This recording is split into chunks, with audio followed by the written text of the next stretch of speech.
Good afternoon, ladies and gentlemen. I'm delighted to welcome you all to the Table Talks at the 53rd International Film Festival of India at Goa. So today in this session, we have three non-feature films. One is Fatima, that is in Hindi. Then CHHU Med Na YUL Med, it is in Hindi, but the title is in Ladakhi language. And we also have a Malayalam non-feature film, that is VEETILEKKU. We are honored to welcome the cast and crew of all the three beautiful films. So, from VEETILEKKU movie, we have Akhil Devam sir. He is the director of the movie. We also have Narayanan sir. He is the actor of this movie. And from CHHU Med Na YUL, we have Munmun Dhalaria. She is the director of the movie. She is also director, producer, and founder of Moon Peaks Films Limited. And from the movie Fatima, we have the director, Mr. Saurav Kanti Datta. And the lead actress, Fatima Khatun, she is on her way. She will be joining us soon. So first of all, I will give the brief introduction about our guests. So from VEETILEKKU, we have the actor. And sir works predominantly in the theatre. And he has acted in 2 short films and 2 feature films. Last year, one of his film was awarded with the National Film Award. And the lead actress of that movie is his daughter. And the director, Akhil Devam sir, he is a film school dropout from K.R. Narayanan Film School. And it is incredible that it is his debut film which got selected in the Indian Panorama. I welcome you, sir, on behalf of our team. And the second film that we have is CHHU Med Nan YUL Med. And we have Munmun Dhalaria. Ma'am is an award-winning documentary filmmaker. She made fabulous documentaries on diverse topics such as wildlife conservation, gender rights, human rights. Her works have been screened on National Geographic, Hotstar, and Vice World News. Her mother is also present with us. I welcome you, ma'am. I welcome you, ma'am, also. And from Fatima, we have Saurav Kanti Datta, sir. He is also a national award-winning director. His debut film was I Am Bonnie, and it won the National Film Award in 2017. So, sir, first of all, we will play the trailer of your movies, and I will give a brief description about them. VEETILEKKU.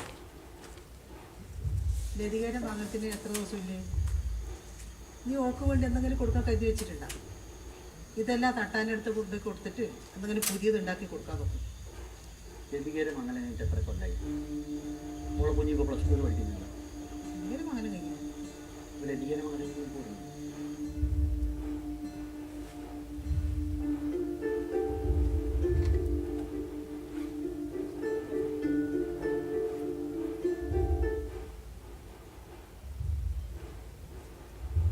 Lights, please. The film provides a realistic account of how the illness of a family member affects the bond and love between the members of the family. The main 2 protagonists are a son who has returned from the Gulf after losing his job during the COVID pandemic, and his mother who is diagnosed with the medical condition of dementia and schizophrenia. So the story and the film beautifully narrates all the emotions and drama that we see in family. Can you have the trailer of CHHU Med Nan YUL Med? Lights off. The snow cover of the Himalayas in Himachal Pradesh was down by 18% in 2020. In 2021, Lahaul and Spiti received just 96 centimeters of snow, the lowest in a decade. Ancient irrigation systems which depend on snowmelt aren't working anymore.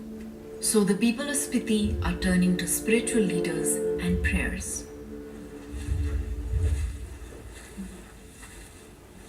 तो कहता है हाँ बर्फ ना आए बरस नहीं आए उसी हिसाब से बस पूजा ही पूजा टना मना देखा के जब बर्फ ही नहीं आया तो टना मना करके थोड़ी आएंगे.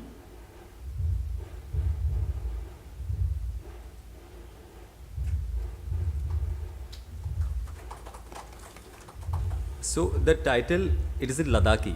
It in English it translates as "No water, no village." The film traces the water challenges faced by the agricultural villages of Spiti in Himachal Pradesh and Zanskar in Ladakh. The film is made in 4 languages: English, Hindi, Ladakhi, and also Spitian language. Can we have the trailer of the third movie, Fatima? Okay. So, we have only the poster of this film. I will give a brief description about the story of this film.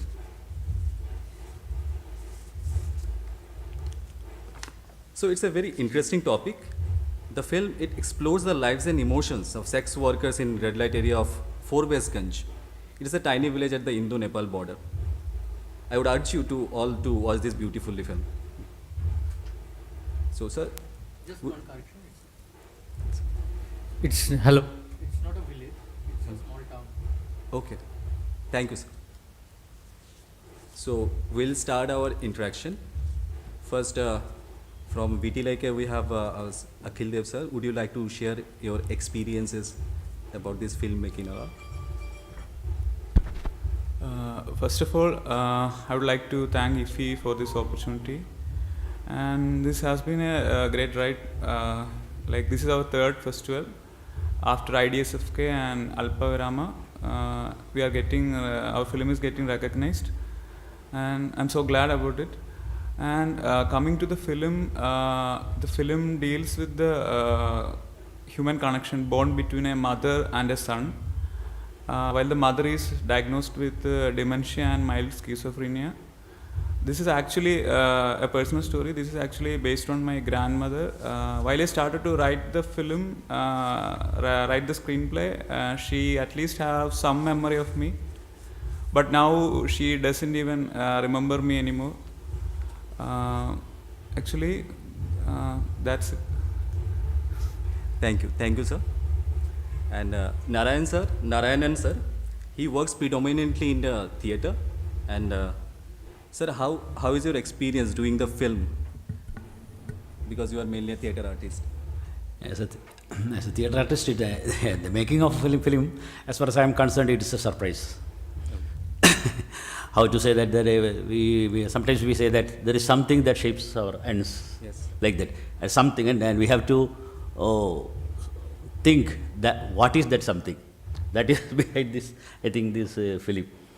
It happened like that, and I am very happy that I got a chance to sit here, and IFFI, I got a chance to come Goa and participate the functions and the selection of this film.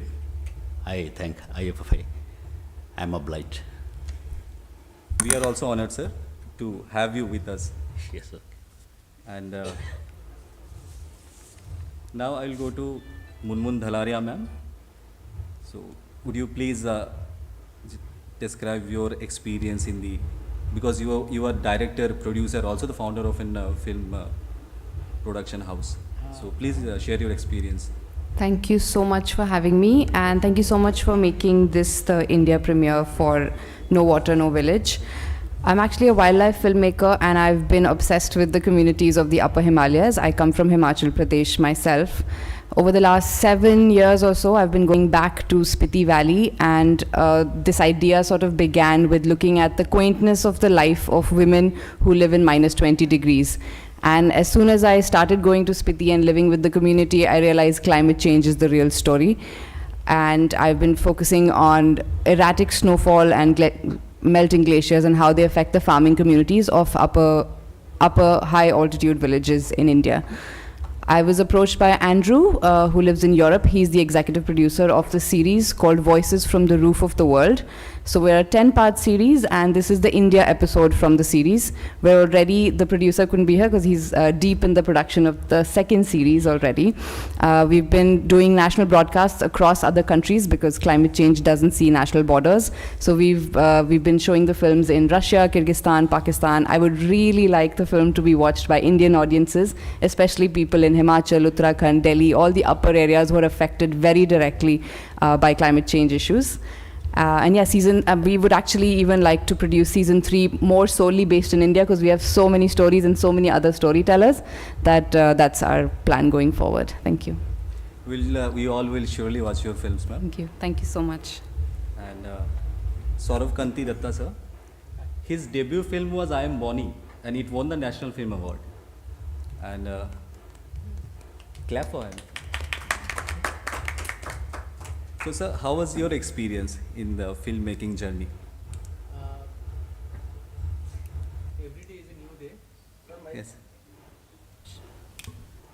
Every day is like a new day, a new beginning. That's all.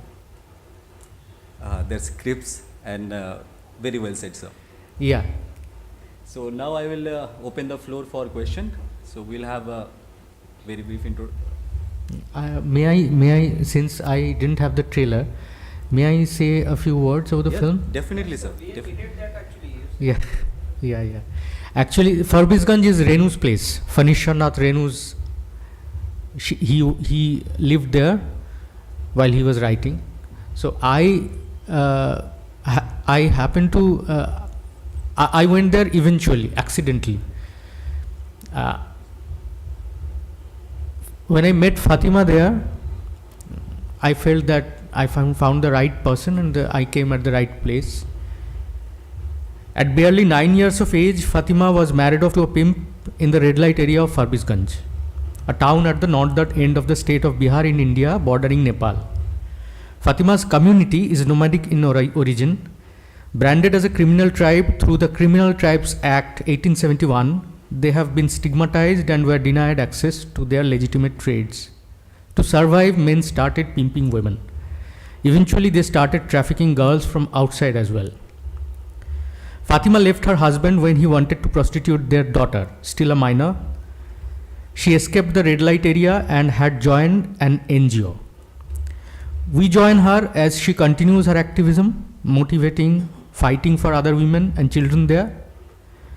She sends her children to school, and as we follow her personal ups and downs, falling in love again, trying to start a new family, we find out more about why she chose to fight against the abuse and exploitation that has become systemic in her community.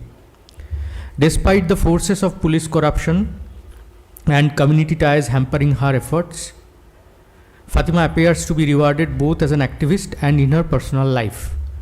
But there is growing resentment, and her hopes appear to be constantly overwhelmed by the challenges facing her and facing her new family. Here she is, Fatima.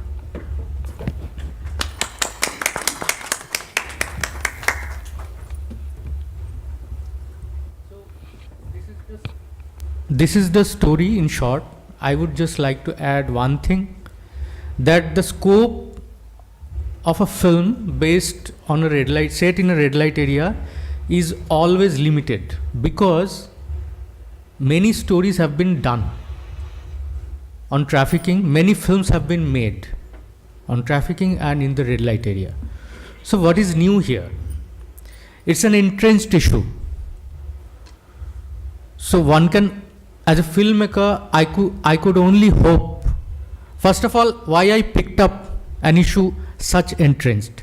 Because I felt I felt it hasn't been addressed enough by the legal system or the media. Because had it been so, then why these women still suffer? In Fatima's own words, they couldn't even, at night, they couldn't even cry aloud. Like, tears come down silently through their faces, they couldn't even cry aloud.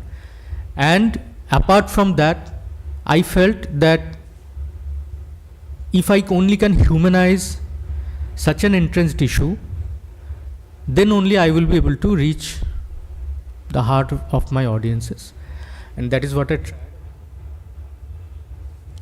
Thank you. I would like Fatima to say something there. Yeah, definitely. First, friends, we have Fatima Khatun. She is the lead actress of this Fatima movie.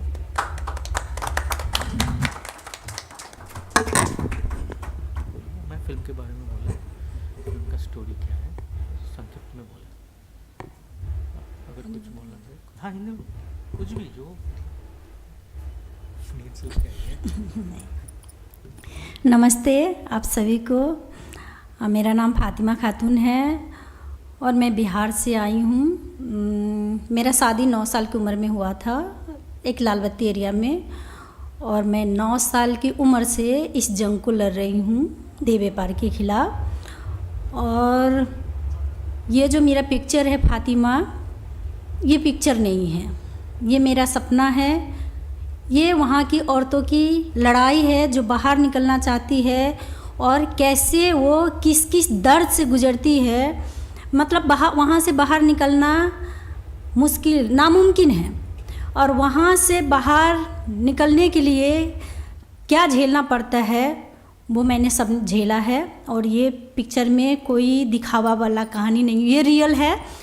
और मैं समाज को इस picture के द्वारा संदेश देना चाहती हूँ कि मैं बहुत लोगों से ये सुनी हूँ कि वहाँ लोग देह व्यापार अपनी मर्जी से करता है लड़की, पता नहीं कुछ होता होगा, पर मैंने बचपन से देखा है कि हंसी जो है वो दिखावा होता है, हकीकत कुछ और होता है उन लड़कियों का, क्योंकि उनका मजबूरी होता है हंसना। अगर वो हंसेगी नहीं तो उसकी ज़िंदगी ख़त्म कर दिया जाएगा, तो उसका मजबूरी होता है हंसना, बेबसी। तो मैं समाज को, मैं वहाँ से निकल के इतना दूर आई हूँ, मैं आपको बता नहीं सकती, बस सोच लीजिए कि वहाँ से निकलना नया ज़िंदगी, नया जन्म होना होता है।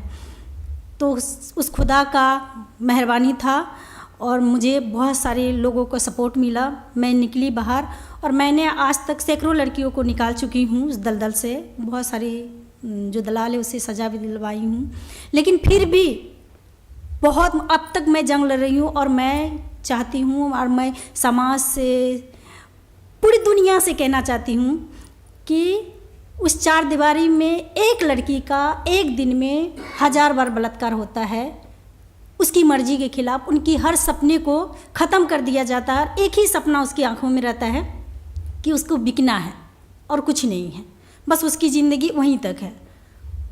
तो मैं सभी से आग्रह करती हूँ, आप मीडिया भाइयों से, समाज से, सरकार से, कि प्लीज़ उन बच्चियों के आंखों में सपना फिर से जगाने का मेरा साथ दीजिए, ताकि वो नया सपना देख सके, अपनी ज़िंदगी को बनाने का, अपनी सम्मान की लड़ाई लड़ सके, उसकी कदम से कदम बढ़ाने का, साथ देने का, बस यही आग्रह कर सकते हैं। और इस पिक्चर को जितना हो सके पूरी दुनिया में फैलाइए, ताकि, और इस बात को कि ताकि उन बच्चियों को मदद मिल सके पूरी दुनिया का, और वो हक से सर उठा के जी सके। Thank you, ma'am. Thank you, Saurav Kandiyata, sir. So I find it incredible that through this film, you are giving voice to the voiceless. So I will definitely watch this film, and I will request you all to watch this film. So the floor is now open for question. Yeah, very good evening. This is to Ms. Mummun Dalaria. It's good that you are making films on climate change, which is a serious issue now across the globe. But sorry, I could not yet to watch your movie. But I want to know, other than festival circuits, do this kind of climate change documentary or activity, will it reach to where this COP conference center happened, where recently with Egypt there, so will it reach there, which is very relevant? Then apart from this relevant, I feel if not reaching, how to make that to reach to their whatever the COP conference and other things, that I wanted to know. Yeah, thank you. No, it's a very good question, and it's funny you bring up COP. Actually, I also filmed for another film that is part of an activism group from Africa, which was looking at how climate change is a very top-down model and it's not taking African and Asian countries into their decision making. So we are trying to put different films is just one part. That project that I'm a part of, I was just there as a film, I was just shooting it for someone, for a production house in New York, and they were trying to make it a much longer campaign, a much larger campaign within Kenya and other countries. So yeah, I mean, films is one tool.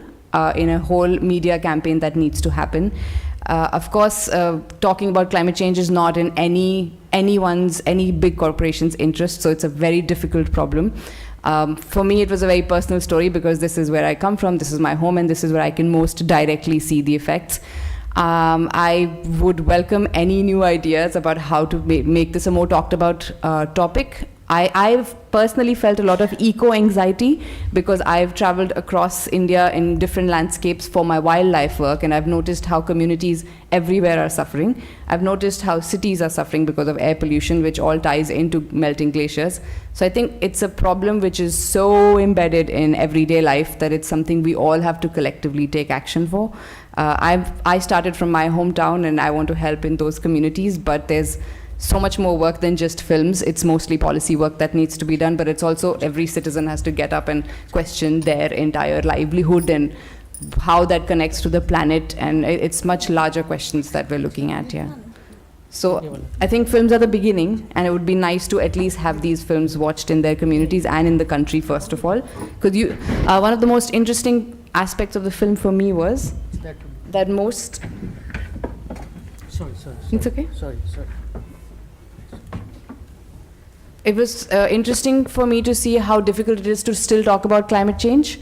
When I went on a glacier with a glaciologist from IIT, and he actually almost refused to say some of these things on camera, even though these are published knowledge. This is published. He was talking about CHHU glacier, which has been melting at 11 meters per year.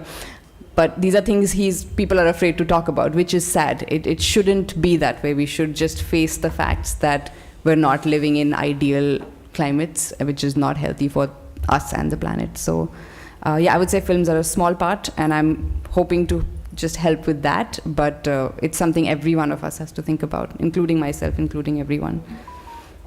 Thank you.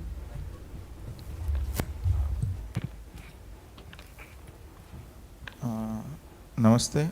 मेरा सवाल सौरभ दादा और फातिमा जी से। सबसे पहले फातिमा जी, अब बहुत बहादुरी का काम कर रही है और हम सभी की शुभकामनाएं आपके साथ है आपकी इस मुहिम में। सौरभ दादा और फातिमा जी, मैंने कल मतलब 1-2 दिन में आपकी मूवी देखी पूरी, और उसमें मैं आपसे दोनों से ये जानना चाहता हूँ कि उस मूवी में एक ऐसा पड़ाव आता है कि जब फातिमा जी कहती है कि मेरा जीवन जहाँ से शुरू हुआ था उसी दोराहे पर फिर आ गया है, जब आसिफ उन्हें धोखा देता है। जब दुनिया में हम सब देख रहे हैं कि महिलाएं इतनी सशक्त हो रही हैं, वो चाहती है कि उन्हें किसी पुरुष के साथ रहना ही ना पड़े, आज ये एक विचारधारा चल रही है, और हम उसी इसमें देखते हैं कि जब आसिफ से उन्हें धोखा मिलता है तो कहती है कि मेरा जीवन फिर वहीं आ गया है। आप दोनों इस बारे में क्या सोचते हैं? क्या महिलाओं को पुरुषों की जीवन में ज़रूरत है, या वो अकेले इतनी सशक्त है कि वो अपना जीवन यापन कर सकती हैं? जी बिल्कुल, क्योंकि औरत जो है इतनी सशक्त है कि खुद अपनी ज़िंदगी अपनी बलबूते पे जी सकती है। पर मेरे साथ धोखा हुआ। पहले माँ बाप ने धोखा किया, बचपन में 9 साल में लाल बत्ती एरिया में डाल दिया, मतलब शादी के नाम पे। वो 3 शादी पहले कर चुका था, लाल बत्ती का दलाल था। फिर उन्होंने मुझसे शादी किया, फिर मुझ पे दबाव डालने लगा दे व्यापार में जाने के लिए। शादी के नाम पे धोखा बाप माँ ने किया, माँ बाप ने किया। फिर उस जिससे शादी किया उन्होंने मेरे साथ धोखा किया। मैं जंग उतना सा छोटा सा बच्चा जिसको खेलने का उम्र होता है, पढ़ने का उम्र होता है, मेरा जंग लड़ने का उम्र था। मैं जंग लड़ रही थी। तो होता है ना कि कोई सहारा नहीं होता, मतलब बिल्कुल अकेला, एक बच्ची बिल्कुल अकेला, ना कोई सहारा, ना कोई दुख सुनने वाला। मतलब अंदर से बहुत मतलब हिम्मत से लड़ते थे उनके साथ। फिर भी रात के अंधेरे में रोते थे, क्योंकि मुझे भी किसी की मदद की ज़रूरत था, और मतलब किसी से अपनी दर्द बांट सके, कोई मेरे लिए लड़ सके। पर ऐसा कुछ नहीं था। मैंने खुद को ही अपना दोस्त सब कुछ माना, और मैं अपनी सहारा खुद बनी। और जब तक मैं सपने देखने लायक हुई, कि लोग बड़े होते हैं तो सपने देखते हैं कि मुझे कुछ बनना है, या फिर किसी से प्यार होता है या कुछ भी, मेरा सब कुछ ख़त्म हो चुका था उस टाइम। मेरा सिर्फ एक ही सपना था कि उन बच्चियों को बचाना और ख़ुद को भी बचाना। और मैं 12 साल की उम्र में मैं माँ बन गई थी, मुझे बेटी में हुआ और मेरा डर जो है और 4 गुना बढ़ गया, क्योंकि मैं पहले खतरे में थी, उसके बाद मेरी बेटी हुआ तो मुझे और भी खतरा महसूस होने लगा। मैं लड़ लड़ के मुझे पता था कि किसी दिन मैं मौत के घाट उतारा जाऊंगी उन लोगों के हाथों, लेकिन फिर भी मैं लड़ रही थी। बस सोचिए कि खुदा का बहुत बड़ा मेहरबानी था कि मैं उन लोगों पे भारी पड़ रही थी। लेकिन जैसे मैं बाहर निकली, बाहर की दुनिया से, तो किसी इंसान ने मुझे कभी प्यार नहीं मिला था और उस इंसान ने इतने प्यार का दावा किया, इतना प्यार, इतना मतलब ऐसा हुआ ना, तो होता ना कहीं कोई अरमान, कोई खुशी जो नहीं ना जी पाए, तो अचानक वो सामने आता है तो थोड़ा सा लगा। और मुझे ये उस पर विश्वास हुआ था कि वो नट जाति से नहीं है, बाहर की दुनिया से है। और बाहर की दुनिया के लोग, मुझे इतना पता था कि बाहर की दुनिया के लोग इनसे अच्छे होते हैं, और मैंने उस पर आँख बंद करके विश्वास किया, मुझे नहीं पता था। और जब 1 साल बाद जब उनकी हकीकत सामने आया कि वो पहले शादीशुदा था, उनकी वो अनाथ बन के मुझसे शादी किया, प्यार किया, सब कुछ किया, और जब उनकी असलियत सामने आया तो ऐसे लगा कि मेरे पैरों तले से ज़मीन निकल गई। मैं जहाँ थी, जिस धोखे में जी रही थी, मैं जिसके संघर्ष में जी रही थी, मैं उसी संघर्ष में फिर से वापस आई हूँ। मैं यही बताना कि मैं उसी संघर्ष में फिर से मैं आ गई हूँ। मेरी ज़िंदगी में तो प्यार है ही नहीं, किसी की सपोर्ट है ही नहीं। मैं खुद को यही बोल रही थी कि मैं जहाँ थी मैं वहीं आई, मुझे अपने लिए खुद लड़ना है, मेरा कोई नहीं है। तो मैं अपने लिए, मैं अपने बच्चों के लिए मैं खुद एक सहारा हूँ। मुझे दिखावा, जो दुनिया है जिसने दिखावा किया, वो तो मेरे साथ है ही नहीं, वो तो दिखावा था। तो मैं जहाँ थी मैं वहीं हूँ। मैं अपने लिए, मैं आज भी मैं अपने लिए अपने ही लड़ सकती हूँ, मेरे साथ कोई नहीं है। मैं बस यही था मेरे बोलने का मतलब। सच्चाई यही है कि मैंने हमेशा लोगों पे विश्वास किया और सिर्फ धोखा मिला। तो मुझे अब इतनी डर, मैं लड़ती हूँ, लोग बोलता है कि मैं पत्थर हो गई, मैं पत्थर नहीं हूँ, मेरे अंदर दिल है। मुझे भी दर्द होता है, पर मैं पता नहीं, पर मैं उन लड़कियों के सामने नहीं रो पाती हूँ, क्योंकि अगर मैं उनके सामने रोई तो वो कभी बाहर नहीं निकलेगी, क्योंकि वो मुझे सोचता है कि ये चट्टान है, ये लड़ती है, इसके अंदर हिम्मत है। मैं उसे बता नहीं पाती हूँ कि मुझे तकलीफ़ होता है। मैं जब मार खाती हूँ तो मुझे भी दर्द होता है, पर मैं उसे बता नहीं पाती हूँ, क्योंकि उनकी जो हिम्मत है ना, वो ना टूटे। तो बस यही है कि मैं अपनी दर्द को अपने अंदर छुपा के रखती हूँ, उन तक नहीं पहुँचने देती हूँ, कि ताकि उनकी हिम्मत ना टूटे। बस ये है। और सच्चाई यही है कि मैं जहाँ थी मैं उसी लड़ाई को लड़ रही हूँ अभी भी मैं खुद। सौरभ दादा, आप लोग का अनुमति हो तो मैं जस्ट 2 मिनट लूँगा। Yes, sir, definitely.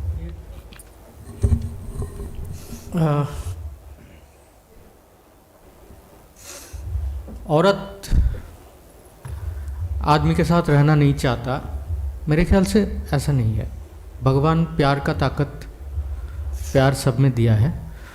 मेरे ख्याल से औरत जो बोलना चाह रही है कि गलत आदमी से और नहीं रहना चाहता, बात ऐसा है, ऐसा नहीं कि आदमी से रहना नहीं चाहता। तो मुझे ये सवाल मैं फेस किया कि एक औरत इतना कुछ होने के बाद भी उसके साथ रहती क्यों है। बहुत सारे टाइम वो गलत आदमी के साथ भी रहती है। पहली बात तो है ये औरत के ऊपर है इसका जवाब देना, मेरा वो हक नहीं बनता। फिर भी मुझे जो लगा मैं बोल सकता हूँ वो है कि प्यार एक ड्राइविंग फोर्स होता है, उसका होना या ना होना। जैसे कि ईगो एक ड्राइविंग फोर्स है, प्यार भी एक, किसी की ज़िंदगी में प्यार नहीं है, उसके लिए वो ऐसा कुछ कर देती है जो उसको करना नहीं चाहिए था, या है प्यार। मतलब ये मेरा ऑब्जर्वेशन है, बस इतना ही। धन्यवाद। फातिमा जी, आपके दुखों को कुरेदना नहीं चाहता था, बट मैं ये चाहता था कि आपके उत्तर से समाज में जो होने वाली चीज़ें उनको भी पता चले, हमें भी पता चले कि समाज में क्या हो रहा है. तो उत्तर देने के लिए धन्यवाद. फातिमा जी, मेरा प्रश्न आपको है, आपके इस जंग में आपको किन किन लोगों की मदद मिली और क्या सरकार की कोई भूमिका थी आपको सपोर्ट करने की? मैं इधर गोवा का एक उदाहरण देना चाहता हूँ कि हमारे जो पूर्व सीएम थे, उन्होंने रेड एरिया यहाँ की टोटली बंद कर दी थी, और ये रेड एरिया बंद करने के बाद हमारे जो गोवा में खास करके रेड एरिया में लोग बाहर से आते थे, वो सब बंद हो गए. क्या आप क्या कह सकते हैं इस पर? सर, ये है कि हमारा जो बिहार है ना, हमारा बिहार में लोकल पुलिस जो है वो सपोर्ट करता है दलालों को. मेरा पंगा समाज की जो नेता, मुखिया, सरपंच टाइप का इंसान होता है ना, जो उनसे और लोकल प्रशासन से भी होता है. क्योंकि प्रशासन क्योंकि हम कितना भी कोशिश करके लड़की को लाए तो कानून के हवाले ही करेंगे ना, कानून के ही थ्रू जाएंगे. पर क्या होता है कि कुछ प्रशासन दलाल से इतनी वो रहता है कि वो मतलब बच्ची को रात के अंधेरे में उनके हवाले कर देते हैं. देखिए, 11 साल 12 साल की बच्ची देह व्यापार में जा रहा है और प्रशासन उनकी सपोर्ट कर रहा है, नाबालिग बोल के उनके हवाले कर देता है. तो क्या होता है कि मुझे बहुत ये लड़ना पड़ता है, प्रशासन से भी, दलाल से भी. मेरे ऊपर बहुत हमला होता है, मेरे घर को तोड़ दिया जाता है, मेरे बच्चों के ऊपर हमला होता है, मेरे ऊपर हमला होता है. पर प्रशासन के पास अगर जाने के बाद वो यही बोलता है कि आप इनसे अलग हो जाइए, आप इनको छोड़ दीजिए, ये कभी नहीं बदलने वाले. अगर नहीं बदलना तो मुझे ना ऊपर तख्ते से जाना पड़ता है. पर अभी तक जो वहाँ सरकार ने ऐसा कुछ नहीं किया है. पर क्या है कि मैं जैसे आईजी, डीआईजी, इन लोगों से और एक संगठन से मिल के उस समाज को बहुत हद तक लड़कियों को बचाने में कामयाब हुए हैं. लेकिन क्या है ना कि जब कानून साथ देना छोड़ दे और कानून गलत का साथ दे तो उनका कलेजा बढ़ जाता है ना. तो दलाल का कलेजा वहाँ की प्रशासन जो लोकल पुलिस होता है वो बढ़ा दिया है. अब नाबालिग बच्ची देह व्यापार में आप उनका छानबीन नहीं कर रहे हैं कि वो 11 साल की बच्ची कैसे देह व्यापार में आया, कौन डाला, छानबीन नहीं करते हैं और फिर उन्हीं दलाल को सौंप देते. तो उनके लिए तो अच्छा है कि नाबालिग बच्ची से देह व्यापार कराओ, जो बालिग हो गया तो चलो भाई उनको छुपा लो. पर नाबालिग बच्ची को तो खुलेआम दे. अभी फिर मेरा लड़ाई चल रहा है कि 5 नाबालिग बच्ची अभी देह व्यापार में चला गया है और प्रशासन से मेरा चल रहा है. प्रशासन उनकी सपोर्ट में खड़ा है. तो ये है कि जब तक हमारा कानून, हमारा समाज पूरे तरीक़ा से इसको बदलने के लिए एकता नहीं होगा ना, तब तक उस बच्ची की ज़िंदगी ऐसे नर्क होगा.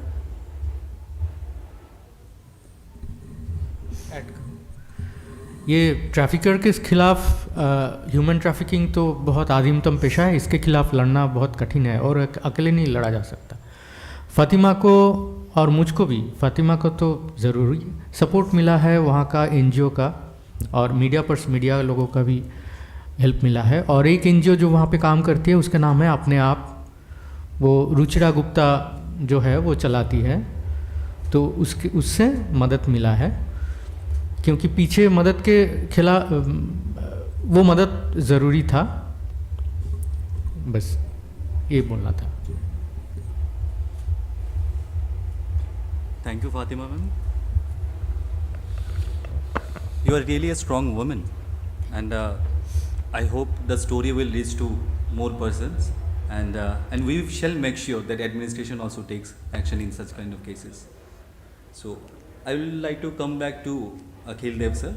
So would you please elaborate more about the story and how it How the idea of the story? Idea of the story and the way story narration is being done.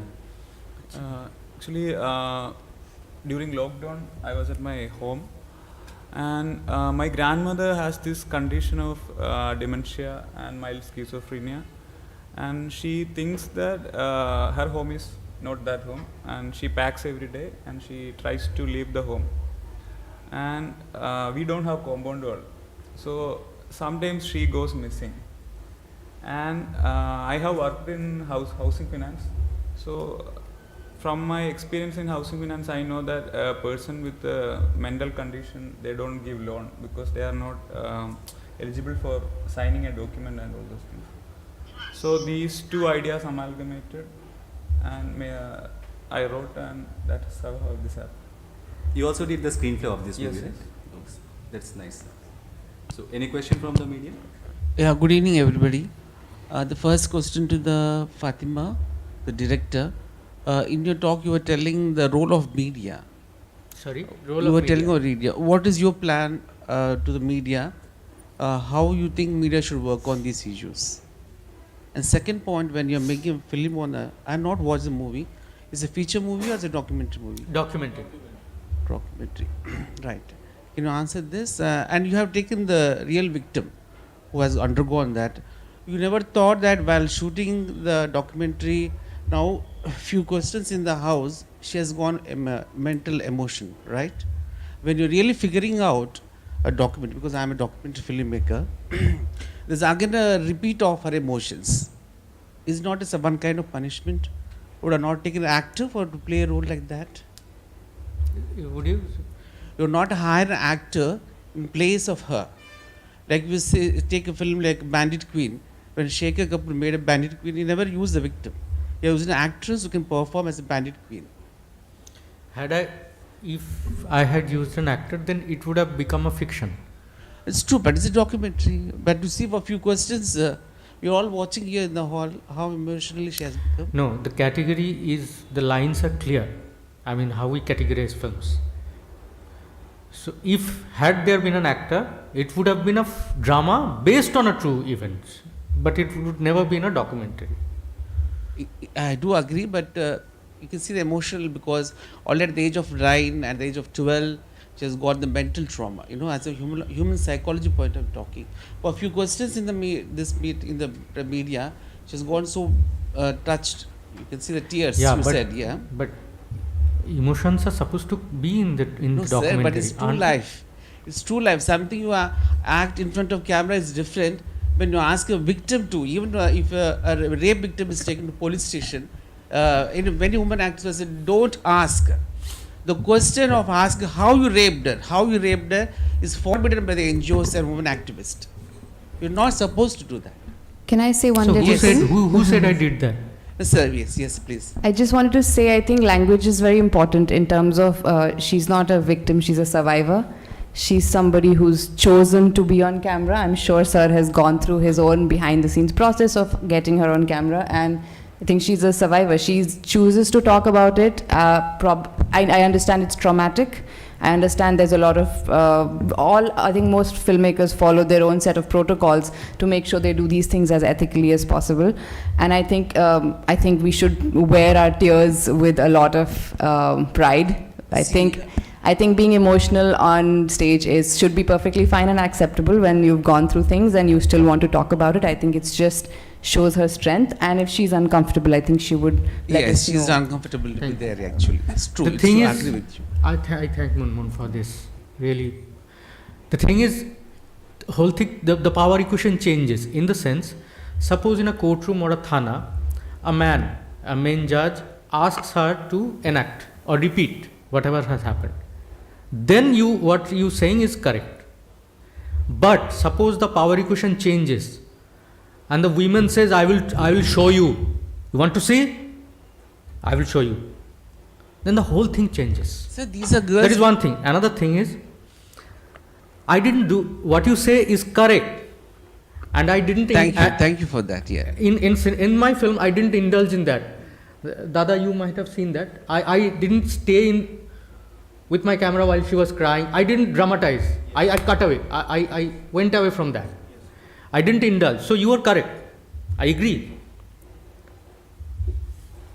No, I didn't want to. Thank you to making such a bold film and highlighting the issues of the woman and girl child. Really thank you. But try in future films not to use it's not a victim, I'm saying.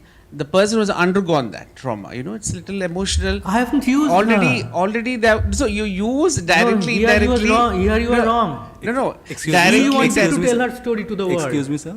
Okay. I think you have asked 2 or 3 questions. We should give. I have one more opportunity to question for the others. cop. Yes. Yeah. Please take the mic. As the environment, climatic change, I'm an environmental film festival activist. So why that UN COP? It was happened in Hyderabad 2012, right? I don't know you are aware of that.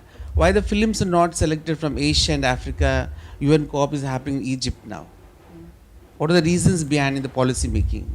It's a good question. That's why I think my main agenda now is to get these films. So mine is just one film from India. We have 10 from across Asia, and this is actually the first time a series like this has been made in our parts of the world, which we call the third pole. We're looking at such a huge water crisis, but it's never talked about because it's never filmed. These are difficult to access places. They're difficult places where a lot of research hasn't happened. These are extremely isolated communities that rely 100% on agriculture, and they don't make a noise when they are in trouble.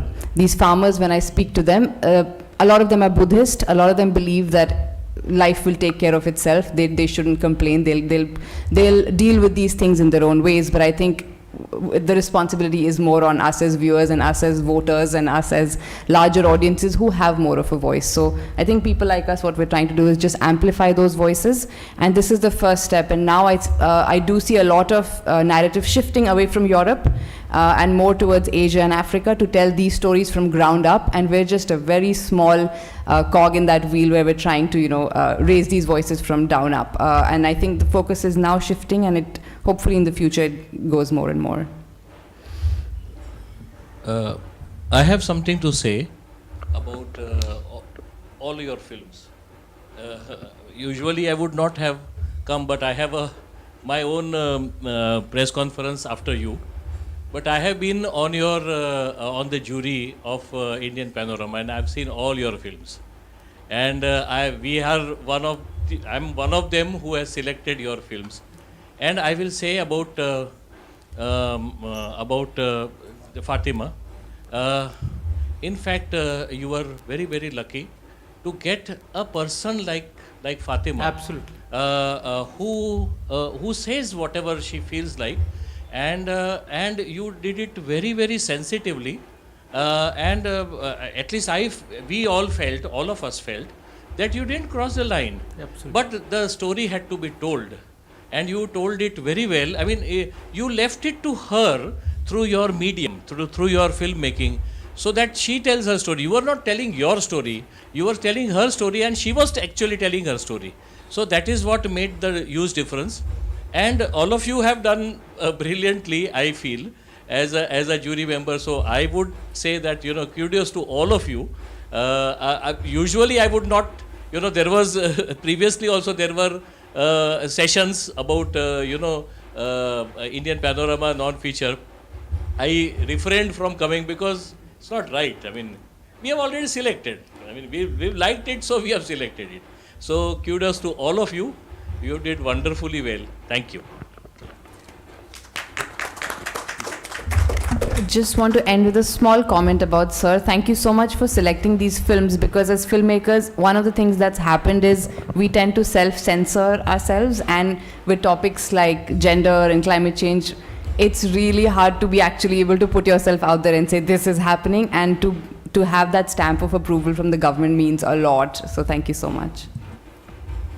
I have a question for Narayanan sir. Sir, can you share us about your character and how tough was it to get into that character? Character in the movie you played.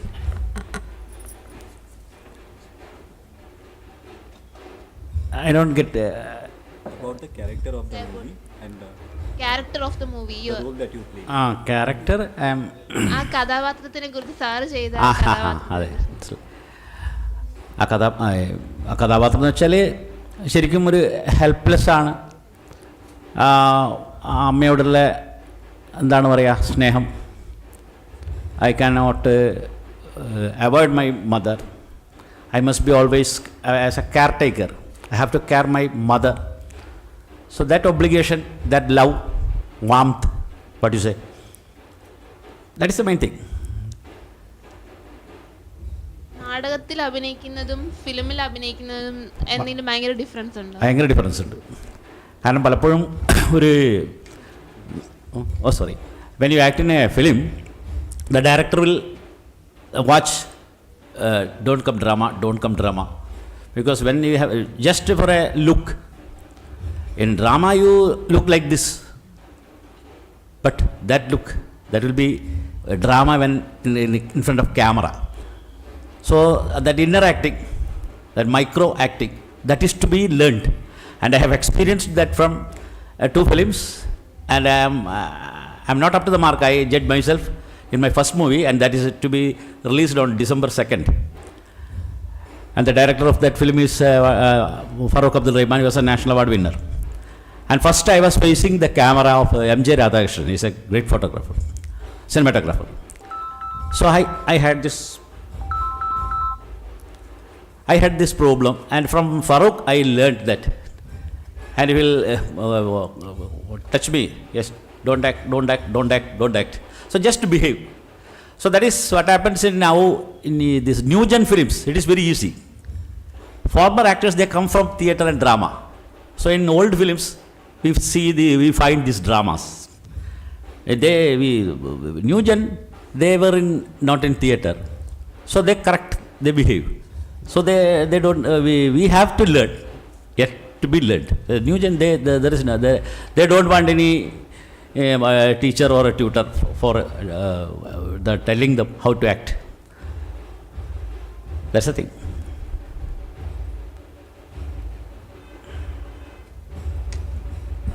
Any more questions?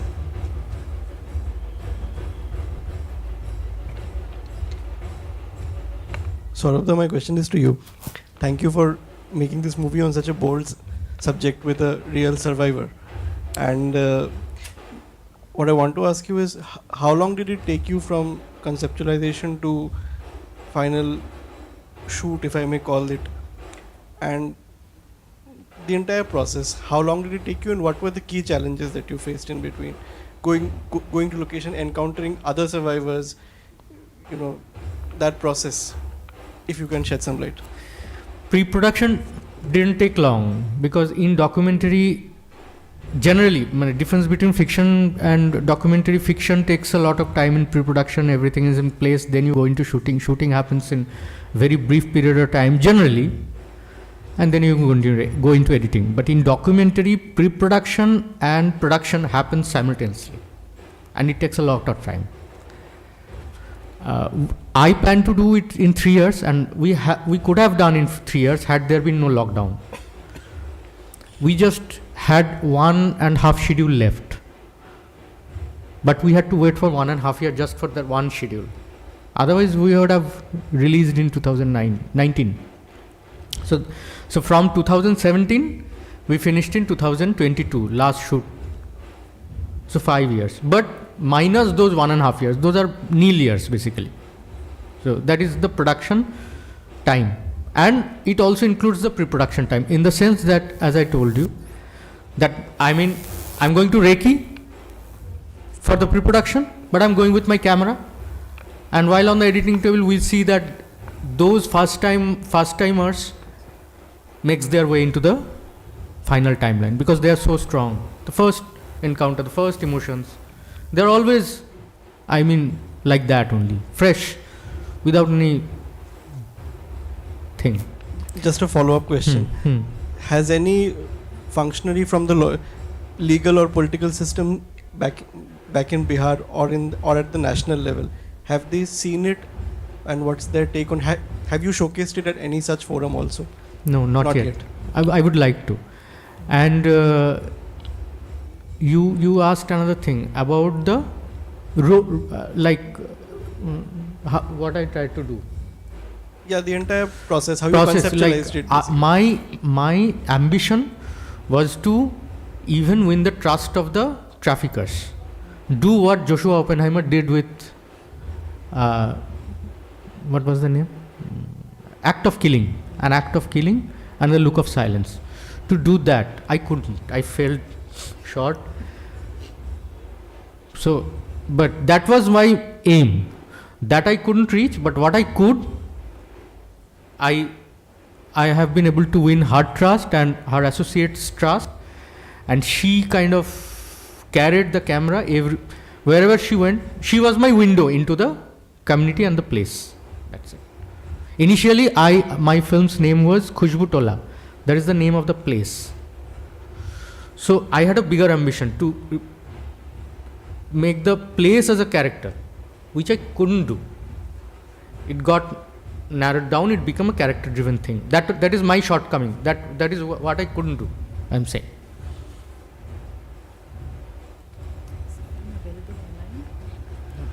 This is a question related to Fatima. Sorry? This is a question related to Fatima. My name is Siraj Sayyed from filmfestivals.com. Hi. Two parts of the question. Firstly, several scenes appear to be staged, and an equal number of scenes seem to be impromptu. So the viewer gets a little bit confused. That's one part. The second part is, we see the masking of faces on television and in documentaries. What would be the consequences if you did not mask the faces? I would answer. I also had the same question. I would answer the second question first. Sure. Initially, I chose the subject first while working on the project, but I chose a different community. I chose Prernas, right at the heart of Delhi, Najafgarh. They are also they are into intergenerational prostitution. I couldn't penetrate. The men are so powerful. They thrash their women just because they met me. Point I'm trying to make is, these are the consequences. So, but eventually I made this NGO who said this line. It still is there. There is a woman in Bihar who is not afraid, who will talk to you without her face covered. So that is the answer. She is not afraid. No, I'm talking about all the other characters, They like are the also. policeman. Yeah. I am policeman if they are guilty. So obviously they wouldn't like it. Yes, but it is caught in action. Do you know something, that when a raid happens, it is legal and it is necessary nowadays through court mandate to videograph that. Even Yes. at one point that police officer says videograph everything. Remember? Yes. So that is my license. And the first part, sir? Now the first part. I have been facing the question since my first documentary also, in I Am Bonnie also. First of all, truth is none of these are staged. What I tried to do is camera obscura, like I try to become invisible, like a driver in a car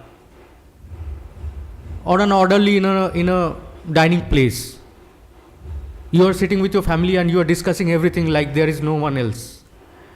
I try to be like that. I try to become invisible without like very dominating. That is why most of the characters open themselves. But truly speaking, I believe everyone gets aware that there is a camera, essentially, because it would be not truthful to say that Fatima might became unaware or my previous character might became unaware at some point of time, but didn't she know that there was a camera? She did. So that line between performance and in the kind of documentary I am into, the genre I am into, the lines between performance and performance and candid is very bloody. Where I try to keep my sanity is that I never tell my character to do something for the camera. Right. But truly speaking, nothing. I mean, people are aware that, people gets aware that there is a camera. Thank you. I have a question. हाँ. To Munmun Dhalaria ma'am. Fatima ji और आपकी team बहुत अच्छा काम कर रही है. एक सवाल उनको आपका सुनेंगे please 2 minute. So your mother Manjula Dhalaria ma'am is also present here. So and she is also one of the producer of the film. So I want to know how easy or hard it is to work with your mother. Like does she scold you when you do little mistakes? My mother is the producer in the way that documentary filmmaking is really hard. And the fact that I had to run my production house out of my home, so I consider my father and my mother as my first executive producers, because most of my decisions happen with them first, because they affect my life, which is completely consumed by, my life is pretty much consumed by wildlife conservation and environmental news, and my family is like my only safe space where I'm able to get some sanity and get some financial help if needed. Otherwise, this could be a very lonely profession. Yeah. So I think it's good to just acknowledge that our parents, I'm very lucky to have parents who supported this process for me. Being a wildlife filmmaker is just not easy in this country. It doesn't exist as a profession, so we're trying to make it work. And I'm just very proud that my mom and dad are able to support me through this. I look at, as a documentary filmmaker, I look at, I've been to very, very remote parts of India and filmed a lot of other NGOs that work for violence against women, also looking at a lot of different child rights issues and things, and it can be really, really hard. And every day it's like a reminder for me that my parents didn't, we could have been that family, or we could have been stuck somewhere, and I could have spent my whole life fighting for certain causes. I'm glad I get to choose to fight this cause, which is more of a universal cause, which we're all sort of stuck in, looking at the way climate is right now.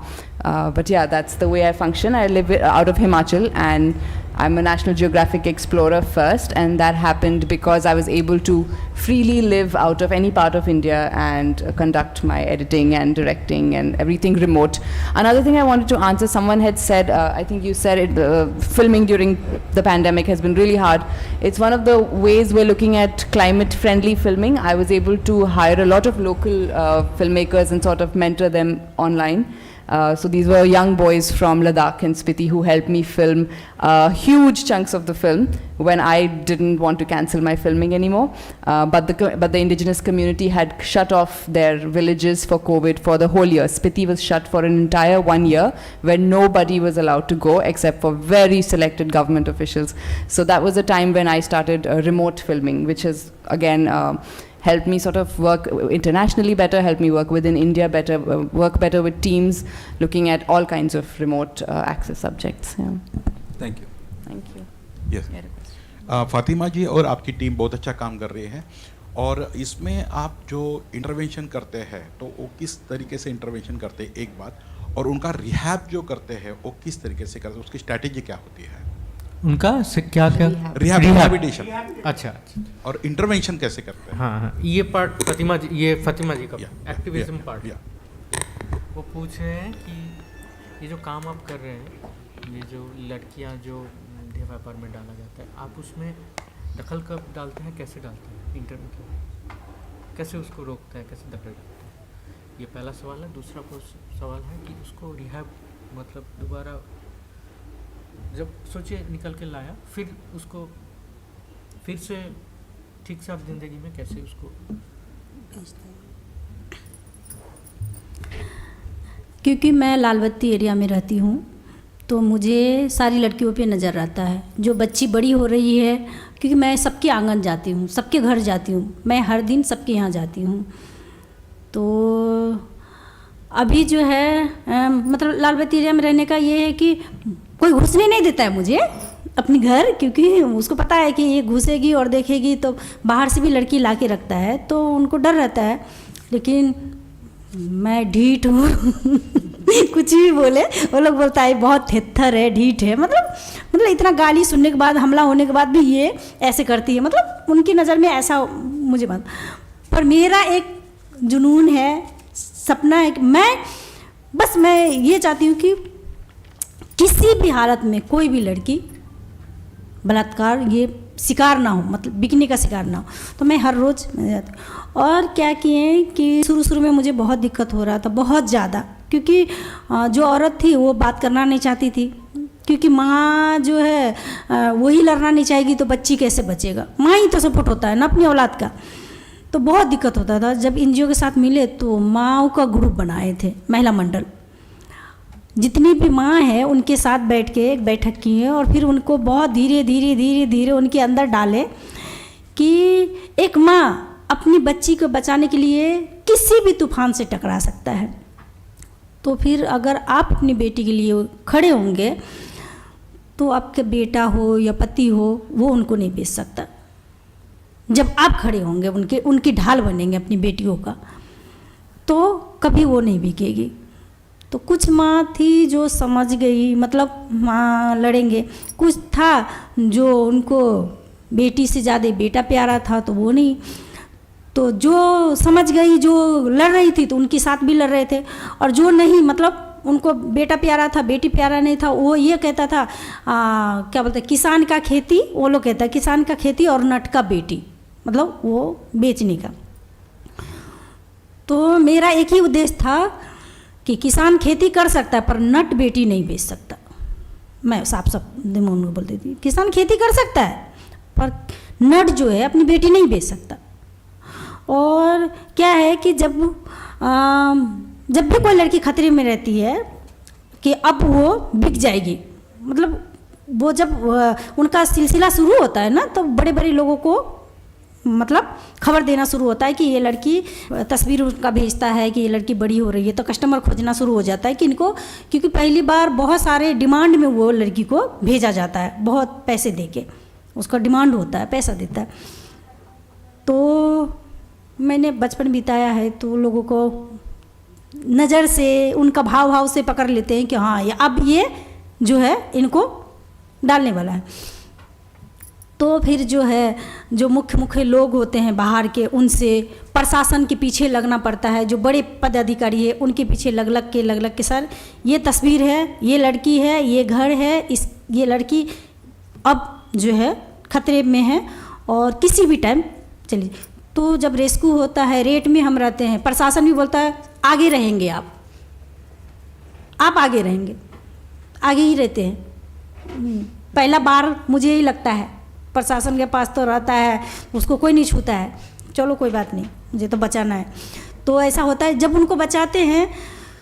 तो अभी तक में तो काफ़ी लड़की जिनको नेपाल से लाया गया था, बहुत दूर दूर से, काठमांडू से, कहाँ से, तो उनको जिनको भी निकाले तो वो अभी अच्छा ज़िंदगी जी रहा है, मतलब शादीशुदा हुआ, शादी किया, कोई पढ़ाई कर रहा है, कोई सिलाई कर रहा है, मतलब वापस नहीं गई।